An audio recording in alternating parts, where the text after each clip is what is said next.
বিসমিল্লাহির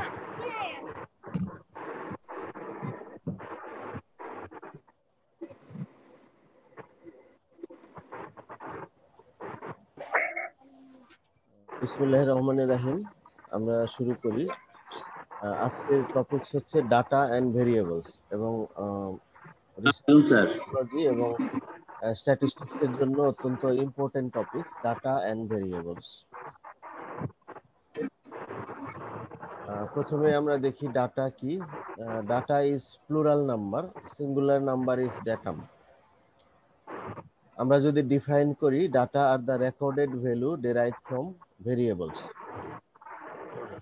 উদাহরণ দিলে আরেকটু ক্লিয়ার হবে আপনাদের যে ভেরিয়েবল মানে কি, যে কোনো ক্যারেক্টারিস্টিক যেটা person to person, time to time বা প্লেস টু প্লেস ভেরি করে, এরকম যে কোনো কিছুর যে কোনো ক্যারেক্টারিস্টিক্সকেই ভেরিয়েবল বলে। যেমন মানুষের বয়স, বয়স একটা ভেরিয়েবল।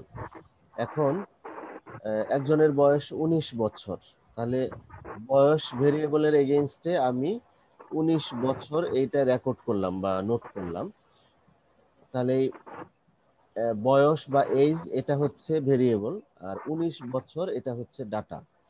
তাহলে এখন সংজ্ঞার সঙ্গে মিলিয়ে দেখেন যে data are the recorded value derive from variables.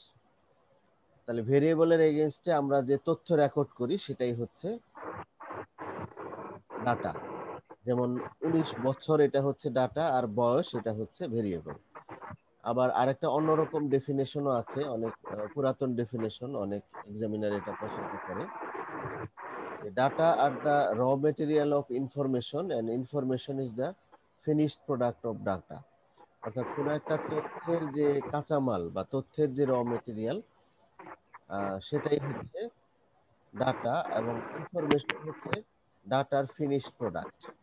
So এখান থেকে আমরা তিনটা জিনিস শিখলাম। একটা হচ্ছে ডাটা শব্দটা প্লুরাল নাম্বার, এটার সিঙ্গুলার হচ্ছে ডেটাম।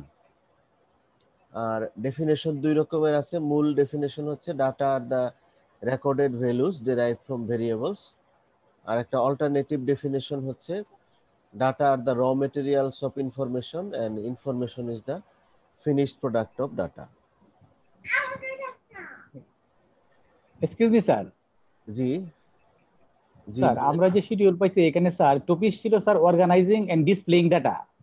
এটা ওই একই কথা, একই কথা। ও একই কথা sir, sorry sir. Okay, thank you sir.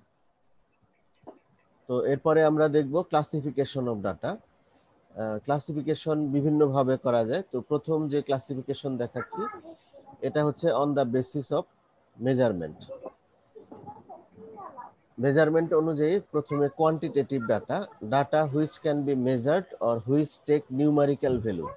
যে সমস্ত ডাটা মেজার করা যায় এবং সংখ্যাবাচক ভ্যালু নেয় সেটা হচ্ছে কোয়ান্টিটেটিভ ডাটা। যেমন age, height, weight, family size, এগুলো সবই আমরা সংখ্যা দিয়ে প্রকাশ করি। সুতরাং দিজ আর কোয়ান্টিটেটিভ ডাটা। এই কোয়ান্টিটেটিভ ডাটা আবার দুই ধরনের হয়। there are two types of quantitative data. একটা হচ্ছে কন্টিনিউয়াস ডাটা, আর একটা discrete data. Quantitative data which can take fraction of a number. যে কোয়ান্টিটেটিভ ডাটাকে ভগ্নাংশে প্রকাশ করা যায় সেটা হচ্ছে কন্টিনিউয়াস ডাটা। যেমন বয়স, 10 মাস 3 দিন 7 ঘন্টা এরকম হতে পারে, 7 বছর 2 মাস 3 দিন এরকম হতে পারে, ফ্র্যাকশন করা যায়। হাইট 5.7 ফুট এরকম হতে পারে। ওয়েট, টেম্পারেচার, এগুলো ফ্র্যাকশন নেয়। সুতরাং এজ, হাইট, ওয়েট, টেম্পারেচার এগুলো সব হচ্ছে কোয়ান্টিটেটিভ কন্টিনিউয়াস ডাটা। আরেক ধরনের ডাটা হচ্ছে discrete data. Quantitative data which can take only whole number, যেটা কোনো ভগ্নাংশ করা যাবে না, পূর্ণ সংখ্যায় প্রকাশ করতে হবে, সেটা হচ্ছে ডিসক্রিট ডাটা। যেমন ফ্যামিলি সাইজ, মানুষের সংখ্যা, এটা অবশ্যই পূর্ণ সংখ্যায় প্রকাশ করতে হবে। Number of students in a class, এটা পূর্ণ সংখ্যায় প্রকাশ করতে হবে। তারপরে পালস রেট, প্যারিটি, এগুলো আমরা সবসময় পূর্ণ সংখ্যায়, ব্লাড প্রেশার, এগুলো সবসময় পূর্ণ সংখ্যায় প্রকাশ করি। তাহলে যেগুলো পূর্ণ সংখ্যা এগুলো ডিসক্রিট ডাটা, আর যেগুলোকে ভগ্নাংশে বা ফ্র্যাকশন করা যায় সেগুলো হচ্ছে কন্টিনিউয়াস ডাটা। এরপরে মেজারমেন্ট অনুযায়ী সেকেন্ড ক্লাসিফিকেশন হচ্ছে qualitative data. Data which can not be measured or which take non numerical negative value, যেটা সংখ্যাবাচক ছাড়া নন সংখ্যাবাচক শব্দ দ্বারা প্রকাশ করা হয় যে সমস্ত ডাটাকে, সেটা হচ্ছে কোয়ালিটেটিভ ডাটা। যেমন সেক্স, এখানে সংখ্যার কোনো বিষয় নেই, মেল অর ফিমেল। তারপরে position in the result of examination, এখানে ফার্স্ট সেকেন্ড থার্ড, এখানে কোনো সংখ্যা নাই। Colour or condition of anything, colour of A shirt, হ্যাঁ, রেড গ্রিন ইয়েলো, এখানে কোনো সংখ্যার বিষয় নাই। বা condition of anything, good better best, বা ফাংশনিং নন ফাংশনিং। তাহলে এরকম যখন কোনো শব্দ দিয়ে আমরা নন নিউমারিক্যাল নেগেটিভ ভ্যালু দিয়ে কোনো ডাটাকে এক্সপ্রেস করি, যেটাকে সংখ্যা দিয়ে মেজার করা যায় না, সেটা হচ্ছে qualitative data. Again, a qualitative data are divided into two, nominal data and ordinal data. তো খেয়াল করে দেখেন যে qualitative data which can not be ranked, যেটাকে কোনো র্যাঙ্কিং করা যায় না, সেটা হচ্ছে নমিনাল ডাটা। যেমন colour of anything, red green blue, এরকম। Marital status, single, married, widow, divorce, এখানে কোনো র্যাঙ্কিং নাই, জাস্ট কতগুলো শব্দ দিয়ে প্রকাশ করা হয়েছে। তাহলে এগুলো হচ্ছে নমিনাল ডাটা। আর আরেকটা হচ্ছে ordinal data, qualitative data which can B ranked, যে কোয়ালিটেটিভ ডাটাকে র্যাঙ্কিং করা যায়। যেমন educational status, primary, secondary, tertiary, এখানে একটা র্যাঙ্কিং ঊর্ধ্বক্রম অনুসারে সাজানো হয়েছে। তারপরে position in the examination, first second third, এখানে র্যাঙ্কিং আছে। কন্ডিশন অফ এ কার, এটাকে যদি এইভাবে বলি, পুয়ার, অ্যাকসেপ্টেবল, গুড, এখানেও একটা র্যাঙ্কিং আছে। তারপরে আমরা গ্রেভিডা, যে কততম বার একজন মহিলা প্রেগন্যান্ট, এটা আমরা প্রকাশ করি ফার্স্ট সেকেন্ড থার্ড, সুতরাং এখানে র্যাঙ্কিং আছে। তাহলে যে কোয়ালিটেটিভ ডাটাকে র্যাঙ্কিং করা যায় সেটা হচ্ছে অর্ডিনাল ডাটা। এরপরে অন্যভাবে যদি আমরা ক্লাসিফাই করি, যে অ্যাকর্ডিং টু সোর্স, হ্যাঁ, তথ্যের উৎসের ভিত্তিতে। হ্যাঁ, অ্যাকর্ডিং টু সোর্স যদি আমরা ইয়ে করি, তাহলে সেটা হচ্ছে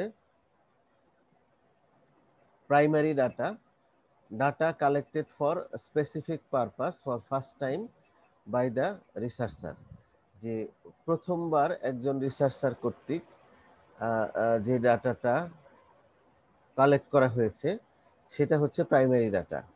primary data is more valid and reliable, এই প্রাইমারি ডাটা সবচাইতে বেশি ভ্যালিড এবং reliable. And consistent with the research objective, যে উদ্দেশ্যে আমি রিসার্চ করতে চাই সেই রিসার্চের সঙ্গে সঙ্গতিপূর্ণ হয়, যে রিসার্চের অবজেক্টিভের সঙ্গে। But need more effort, cost and time, কিন্তু এই প্রাইমারি ডাটা সংগ্রহ করতে বেশি এফোর্ট দিতে হয়, বেশি সময় লাগে, বেশি খরচ হয়।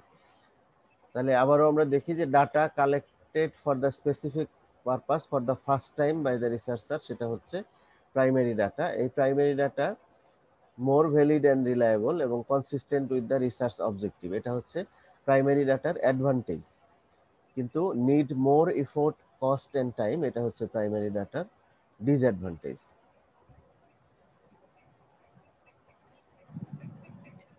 এরপরে প্রাইমারি ডাটার বিপরীতে আছে হচ্ছে secondary data, data obtain from published records. যেমন কোনো সেন্সাসের তথ্য থেকে আমি যদি তথ্য নেই, কোনো হসপিটাল রেকর্ড থেকে যদি তথ্য নেই, ভাইটাল রেজিস্ট্রেশন, তারপরে কোনো বুকস, জার্নাল, এগুলা থেকে যদি আগে থেকে পাবলিশড কোনো তথ্য আমি ইউজ করি কোনো কাজে, সেটা হচ্ছে secondary data. So data obtained from published record like census, hospital record, vital registration, books, journal, etc. এই সেকেন্ডারি ডাটার অ্যাডভান্টেজ হচ্ছে যে কুইক কালেকশন করা যায়, হ্যাঁ, লেস এফোর্ট, লেস কস্ট। যেহেতু অন্য একজন করে রেখেছে, সুতরাং সেখান থেকে সহজেই একজন এটা নেওয়াটা সহজ হবে। এই কারণে সেকেন্ডারি ডাটার অ্যাডভান্টেজ হচ্ছে যে এটা কুইকলি কালেকশন করা যায় এবং লেস এফোর্ট, লেস কস্ট। কিন্তু যদি আমরা রিলায়েবিলিটি এবং ভ্যালিডিটি চিন্তা করি, তাহলে প্রাইমারি ডাটার মতো এটা অত বেশি ভ্যালিড বা রিলায়েবল না।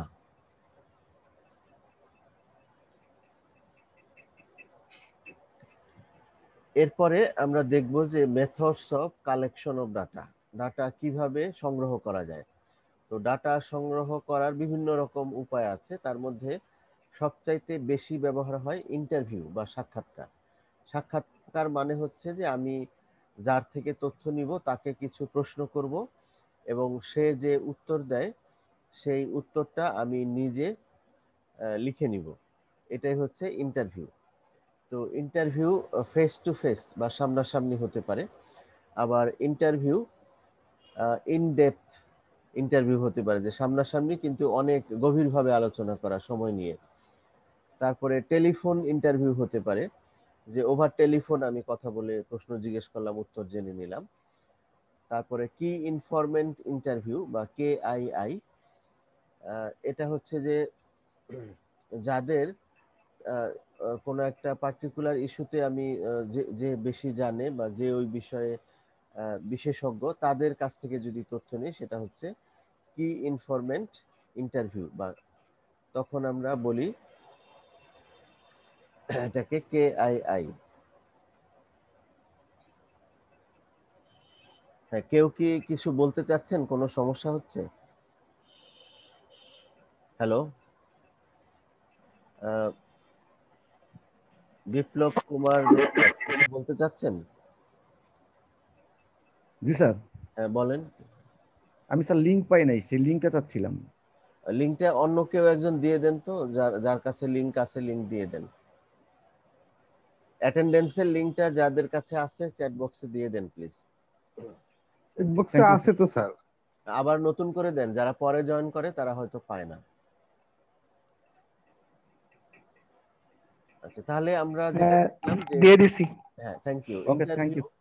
ইন্টারভিউ ফেস টু ফেস হতে পারে, ইন ডেপথ ইন্টারভিউ হতে পারে, টেলিফোন ইন্টারভিউ হতে পারে, আরেকটা হতে পারে কি ইনফরমেন্ট ইন্টারভিউ বা KII। এখন আরেকটা পদ্ধতি আছে, এটাকে বলে সেলফ অ্যাডমিনিস্ট্রার্ড কোশ্চেনিয়ার, যে আমি প্রশ্ন যার থেকে তথ্য নিব তাকে দিয়ে দিলাম, সে উত্তর লিখে আমাকে ফেরত দিল। মানে আমি নিজে উত্তরটা লিখলাম না, যে রেসপন্ডেন্ট সেই লিখলো। এরকম যদি হয় তাহলে এটা হচ্ছে সেলফ অ্যাডমিনিস্ট্রার্ড কোশ্চেনিয়ার। অর্থাৎ আমি একজনকে প্রশ্ন দিয়ে দিব, সেটা সামনাসামনি হোক, টেলিফোনে হোক, ইমেইলে হোক, সে উত্তর লিখে আমাকে ফেরত দিবে, এরকমটা হচ্ছে সেলফ অ্যাডমিনিস্ট্রার্ড কোশ্চেনিয়ার। আবার হতে পারে মেইল বা ইন্টারনেট কোশ্চেনিয়ার, যে আমি মেইল বা ইন্টারনেটে পাঠিয়ে দিলাম, সে ফিল আপ করে আমাকে ফেরত দিল। আরেকটা ডাটা কালেকশনের মেথড হচ্ছে ফোকাস গ্রুপ ডিসকাশন, যে যাদের থেকে তথ্য নিব সবাই মিলে বসে, একজন মডারেটর থাকবে, একটা গাইডলাইন থাকবে, সে প্রশ্ন যার যা জানার দরকার প্রশ্ন করবে, সবার সামনেই সবাই উত্তর দিবে, একজন আবার সেটাকে লিপিবদ্ধ করবে। তো ফোকাস গ্রুপ ডিসকাশন ডাটা কালেকশনের একটা স্ট্রং মেথড। কেন স্ট্রং মেথড? যেটাতে সত্যি কথা বের হয়ে আসে। ধরুন কোনো একটা বিষয়ে সবাই মিলে যদি সবার সামনে প্রশ্ন জিজ্ঞেস করা হয়, তাহলে একজন একটা কথা বলতে থাকে, তার প্রেক্ষাপটে আরেকজন আরো বলতে থাকে, এভাবে যে বলার যে জড়তা সেটা কেটে যায় এবং সবাই সত্য কথাটা তখন বলে দেয়। এই জন্য ফোকাস গ্রুপ ডিসকাশন ডাটা কালেকশনের একটা মানে স্ট্রং মেথড।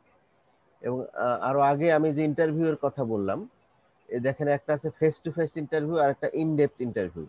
এগুলোর মধ্যে পার্থক্য থাকে। যেমন আমার যদি ডক্টর আশিকুর রহমানের সঙ্গে দেখা হয় মেডিকেল কলেজে, আমি যদি সাধারণভাবে বলি যে কি বলে যে আশিক কেমন আছো, তাহলে সে হয়তো বলবে স্যার ভালো আছি।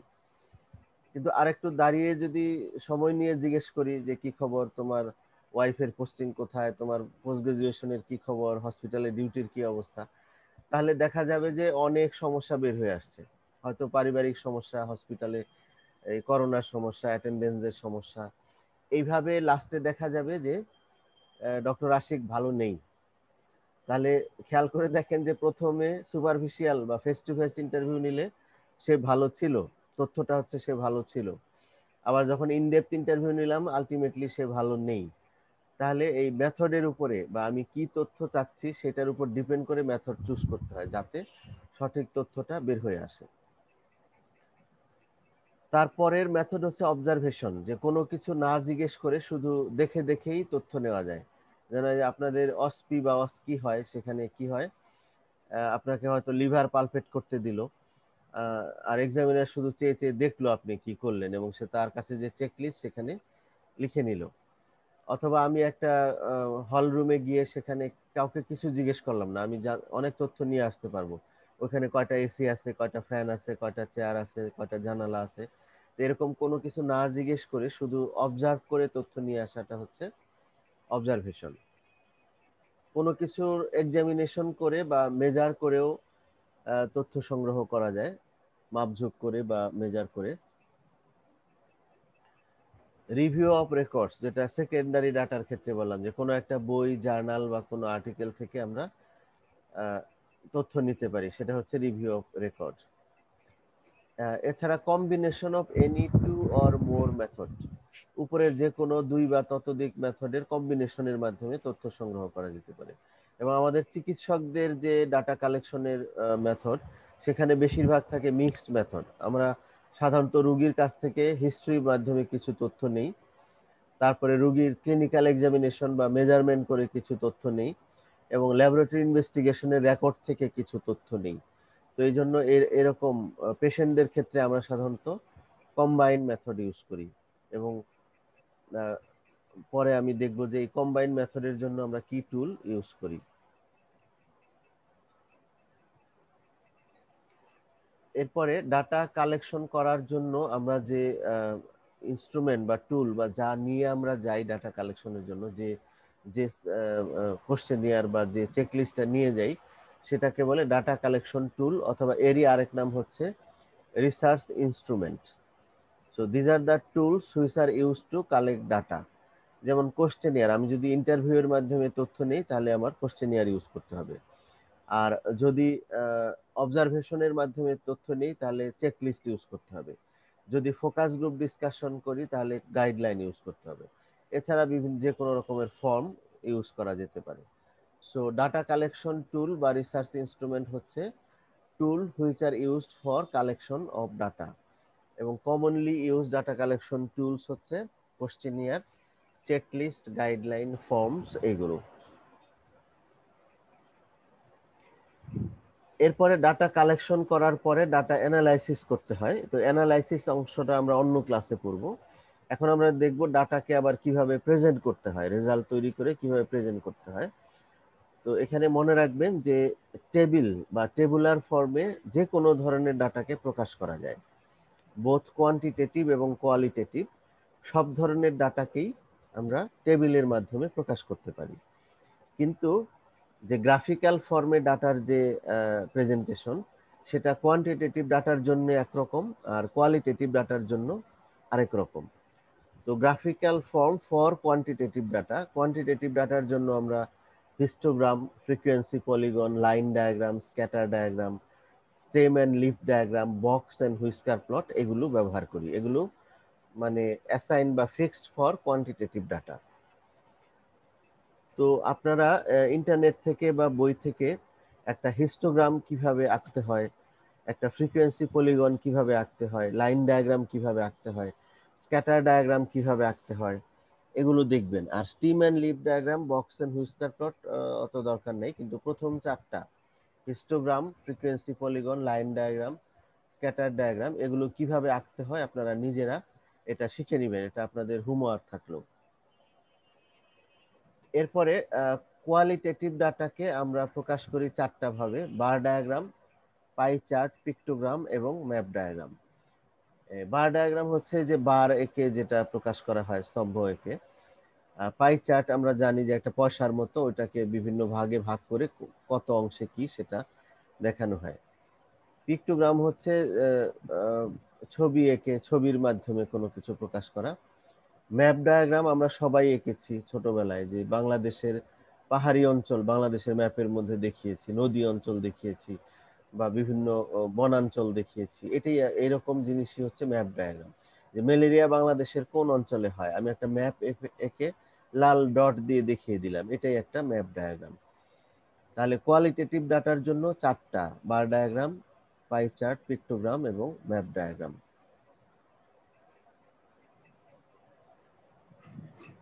এরপরে ভেরিয়েবলস কাকে বলে এবং ভেরিয়েবলের ক্লাসিফিকেশন। তো আগেই বলেছিলাম যে যে কোনো ক্যারেক্টারিস্টিক যেটা ভেরি করে সেটাই variable. Variables are the characteristics which vary within certain limit and take different values on different individual. অন্যভাবেও বলা যায় variables are the parameters under study. একটা রিসার্চে যে সমস্ত প্যারামিটার দেখা হয় সেই প্যারামিটারগুলোই এক একটা ভেরিয়েবল। আচ্ছা, টাইপস অফ ভেরিয়েবল আগের মতোই, যেহেতু ভেরিয়েবল আর ডাটা ইন্টার রিলেটেড, তো ডাটার যেরকম ক্লাসিফিকেশন ভেরিয়েবলের একই রকম ক্লাসিফিকেশন, শুধু ওই ক্লাসিফিকেশনের মধ্যে ডাটার জায়গায় ভেরিয়েবল কথাটা দিলেই হলো। তাহলে কোয়ান্টিটেটিভ ভেরিয়েবল ওই আগের মতোই, যেটা মেজার করা যায়, এজ, হাইট, ওয়েট, ফ্যামিলি, এগুলো হচ্ছে কোয়ান্টিটেটিভ ভেরিয়েবল। আগের মতোই ওই কোয়ান্টিটেটিভ ডাটার মতো ওই ভেরিয়েবল একই রকম, যে কন্টিনিউয়াস ভেরিয়েবল, ডিসক্রিট ভেরিয়েবল। যে কোয়ান্টিটেটিভ ডাটাকে ফ্র্যাকশন করা যায় সেটা হচ্ছে এই কন্টিনিউয়াস ভেরিয়েবল, আর যেটাকে ফ্র্যাকশন করা যায় না, পূর্ণ সংখ্যায় প্রকাশ করতে হয়, সেটা হচ্ছে ডিসক্রিট ভেরিয়েবল। কোয়ালিটেটিভ ভেরিয়েবল অর্থাৎ যেটা যে ভেরিয়েবলকে মেজার করা যায় না, এটাও দুই রকম, সে আগের মতোই। নমিনাল অর্থাৎ যেটা শুধুমাত্র র্যাঙ্কিং ছাড়া শুধুমাত্র সংখ্যা দিয়ে কি বলে শুধুমাত্র নেগেটিভ ওয়ার্ড দিয়ে প্রকাশ করা হয়, সেটা নমিনাল। আর যেটাকে র্যাঙ্কিং করা যায় ফার্স্ট, সেকেন্ড, থার্ড এই টাইপের, সেটা হচ্ছে অর্ডিনাল ভেরিয়েবল। এটা ইম্পর্টেন্ট রিসার্চের ক্ষেত্রে, যে classification of variable according to relationship. একটা ভেরিয়েবলের সঙ্গে আর একটা ভেরিয়েবলের কি রিলেশন, সেটা অনুযায়ী ভেরিয়েবলের ক্লাসিফিকেশন। তো দেখেন যে প্রথমে independent variable. Independent variable influences the dependent variable, অর্থাৎ the variable which influences the dependent variable is called independent variable. এই ইন্ডিপেন্ডেন্ট ভেরিয়েবলের আরো নাম আছে। It is also called predictor variable or input variable or stimulus or explanatory variable. Example দিলে clear হবে, যে smoking is strongly associated with lung cancer. Here smoking is independent variable, অর্থাৎ যে ফ্যাক্টরটা অসুখ হওয়াকে ইনফ্লুয়েন্স করছে সেই ফ্যাক্টরটা হচ্ছে ইন্ডিপেন্ডেন্ট ভেরিয়েবল, আর অসুখটা হচ্ছে ডিপেন্ডেন্ট ভেরিয়েবল। তাহলে আমরা এই জন্যই সংজ্ঞাটা এভাবে বলা হয়েছে, variable which influences the dependent variable is called independent variable. তাহলে স্মোকিং, মানে স্যার রিস্ক ফ্যাক্টর যেটা এটা। হ্যাঁ হ্যাঁ হ্যাঁ, যেটা আমার ডিপেন্ডেন্ট ভেরিয়েবলকে ইনফ্লুয়েন্স করতেছে সেটাই হচ্ছে ইন্ডিপেন্ডেন্ট ভেরিয়েবল। স্যার আরেকটা উদাহরণ দিলে একটু সুবিধা হতো। হ্যাঁ, উদাহরণ বেশি দেওয়ার দরকার নাই, একই তো কথা, পর্যায়ক্রমে আসবে বিভিন্ন উদাহরণ। এটা বুঝেছেন কিনা যে স্মোকিং করলে লাং ক্যান্সার হয়, এখানে স্মোকিং লাং ক্যান্সারকে ইনফ্লুয়েন্স করতেছে, সুতরাং স্মোকিং হচ্ছে ইন্ডিপেন্ডেন্ট ভেরিয়েবল, লাং ক্যান্সার হচ্ছে ডিপেন্ডেন্ট ভেরিয়েবল। বেশি পড়াশোনা করলে ভালো রেজাল্ট হয়, তাহলে পড়াশোনা করাটা হচ্ছে ইন্ডিপেন্ডেন্ট ভেরিয়েবল, আর ভালো রেজাল্টটা হচ্ছে ডিপেন্ডেন্ট ভেরিয়েবল। ঠিক আছে? হ্যাঁ, এরপরে আমরা যাই dependent variable. Variable which is influenced by, ওই কথাটাকে উল্টাভাবে বলা হয়েছে, variable which is influenced by independent variable is called dependent variable. এই ডিপেন্ডেন্ট ভেরিয়েবল আবার দুই রকমের, কি বলে, সরি, এটা অন্য নাম আছে, যেমন আউটপুট ভেরিয়েবল অথবা আউটকাম ভেরিয়েবল, অথবা এটাকে বলা হয় রেসপন্স ভেরিয়েবল।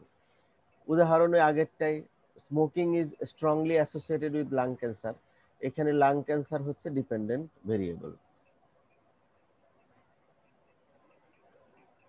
এরপরে কনফাউন্ডিং ভেরিয়েবল।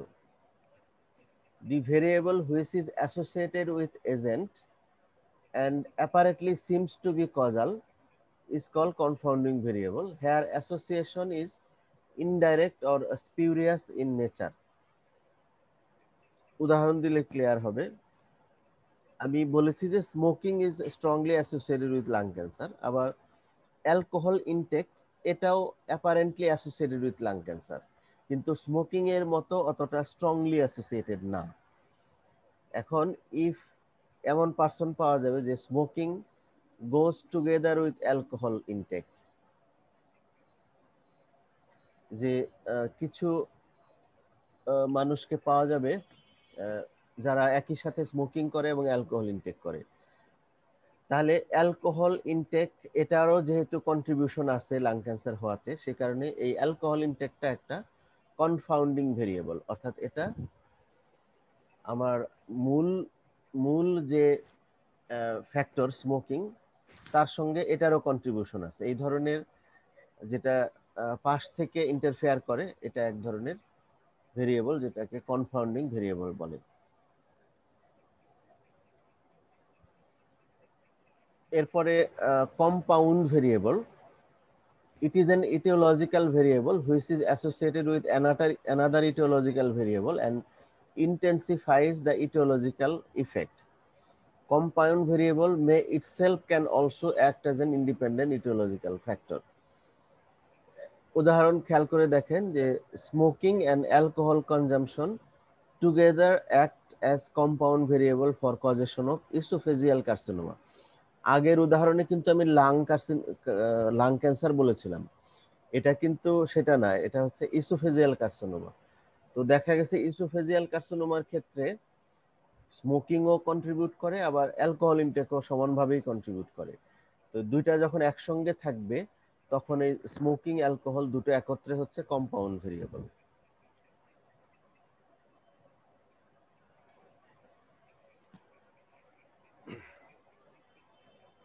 এরপরে হচ্ছে ইন্টারভেনিং ভেরিয়েবল, অর্থাৎ যে ভেরিয়েবল দুইটা ভেরিয়েবলের মধ্যবর্তী স্থানে এসে ইন্টারফেয়ার করে dependent ভেরিয়েবলকে। It is the variable which arises between independent and dependent variables and affect the dependent variable. It is also called organismic variable as it is comes from the organism itself. Overall যদি বলি education, learning, motivation, personality, এগুলো এক একটা intervening variable, অর্থাৎ সব কিছুকেই এগুলা effect করে। আরো স্পেসিফিক ভাবে যদি বলি যে আমরা জানি কেউ যদি ইনক্রিজড সল্ট ইনটেক করে তাহলে তার হাইপারটেনশন হওয়ার ঝুঁকি থাকে। আবার যাদের হাইপারটেনশন হয় তারা তাদের কার্ডিওভাস্কুলার ডিজিজ বা মায়োকার্ডিয়াল ইনফাকশন হওয়ার ঝুঁকি বেশি থাকে। তাহলে এখানে মধ্যবর্তী ভেরিয়েবল হচ্ছে হাইপারটেনশন। সল্ট ইনটেক করলে হাইপারটেনশন হয়, অর্থাৎ হাইপারটেনশনের রিস্ক ফ্যাক্টর হচ্ছে সল্ট ইনটেক, আবার কার্ডিওভাস্কুলার ডিজিজের রিস্ক ফ্যাক্টর হচ্ছে হাইপারটেনশন ইটসেলফ। তাহলে যে মধ্যবর্তী স্থানের যে ভেরিয়েবল এটা হচ্ছে ইন্টারভেনিং ভেরিয়েবল। সো হাইপারটেনশন এই ক্ষেত্রে একটা intervening variable. Extraneous variable, extraneous variable ওই আসলে এক ধরনের ওই কনফাউন্ডিং ভেরিয়েবলই। Confounding variable which unexpectedly influence the study result. It is also called background or control variable. It may come from organism itself or from outside. ওই যে age, sex, socio economic status, education level, এগুলোকে extraneous variable বলে। কোনোটা overlapping, একই রকম variable গুলো। এরপরে random variable, এটা অত বেশি ইম্পর্টেন্ট না, জাস্ট একটু জেনে রাখেন যে random variable is variable which varies by chance or in a random way. When values of a variable is obtained as a result of chance factor, then it is called random variable. যেমন we cannot predict the adult height of a person exactly at maturity when a child is born. যে আমরা কোন একটা বাচ্চা আজকে জন্মগ্রহণ করেছে, adult অবস্থায় তার হাইট কত হবে এটা যদি আমরা ধরি, অনুমান করে ধরতে হবে, এটা এক্স্যাক্টলি প্রেডিক্ট করা যাবে না। তো তার যে অ্যাডাল্ট হাইট যেটা আমরা ধরে নিব, ওইটাই হচ্ছে এক ধরনের র্যান্ডম ভেরিয়েবল, কারণ ওইটা এক্স্যাক্টলি প্রেডিক্ট করা যায় না, ওটা অনুমান করে নেওয়া হয়েছে এরকম। এরপরে কো-ভেরিয়েবল, an independent variable or predictor in a regression equation. আমি যখন ডাটা অ্যানালাইসিস পড়াবো তখন রিগ্রেশন অ্যানালাইসিস বলে একটা কথা আছে। তো এই রিগ্রেশন অ্যানালাইসিসে ডিপেন্ডেন্ট ভেরিয়েবলকে যত রকম ইন্ডিপেন্ডেন্ট ভেরিয়েবল আছে ইনফ্লুয়েন্স করে সেগুলোর সঙ্গে রিলেশন দেখা হয়। তো এই যে যত ইন্ডিপেন্ডেন্ট ভেরিয়েবল একসাথে রিগ্রেশন ইকুয়েশনে ইউজ করা হয়, সেই ইন্ডিপেন্ডেন্ট ভেরিয়েবল গুলো একটা আরেকটার কো ভেরিয়েবল। এটা অন্যভাবেও ডিফাইন করা হয়েছে যে also a secondary variable that effect relationship between dependent variable and independent variable of primary interest in a regression equation. তো আজকের ক্লাসের এ পর্যন্তই। আমি অনেকে আজকে জয়েন করে নাই, দেখি 22 জন জয়েন করেছে কেবল। তো যারা পরে জয়েন করেছেন আমি যদি অ্যাজ এ হোল একটু দেখি, যে আজকের ক্লাসে আমরা পড়েছি ডাটা কাকে বলে, যে data are the recorded value derive from variable. তারপরে ডাটাকে আমরা মেজারমেন্ট অনুযায়ী কোয়ান্টিটেটিভ এবং কোয়ালিটেটিভ এই দুই ভাগে ভাগ করেছি। তারপরে আমরা ডাটা সোর্স অনুযায়ী প্রাইমারি ডাটা এবং সেকেন্ডারি ডাটায় ভাগ করেছি। ডাটা কালেকশনের মেথডগুলো আমরা পড়েছি। তারপরে ডাটা কালেকশন টুলস কি কি হতে পারে সেটা আমরা দেখেছি। ডাটা কিভাবে প্রেজেন্ট করা যায় সেটা আমরা দেখেছি। তারপরে ভেরিয়েবল, কিভাবে ভেরিয়েবল কাকে বলে, যে variables are the characteristics which vary within certain limit and take different values on different individuals. তারপরে ভেরিয়েবল ডাটার মতোই ক্লাসিফিকেশন, সেটা আমরা দেখেছি। তারপরে আরেকটা ইম্পর্টেন্ট জিনিস আমরা লাস্টে পড়েছি, এটা সবাই ভালো করে পড়তে হবে, যে classification of variable according to relationship. এখানে আমরা independent variable, dependent variable, confounding variable, compound variable, intervening variable, extraneous variable, random variable এবং কোভেরিয়েবল কি এটা দেখেছি। তো ঠিক আছে, এখনকার ক্লাস এ পর্যন্তই। সবাইকে ধন্যবাদ জানিয়ে ক্লাস শেষ করছি। আল্লাহ হাফেজ। Thank you sir. স্যার আপনাকে ধন্যবাদ। Thank you sir.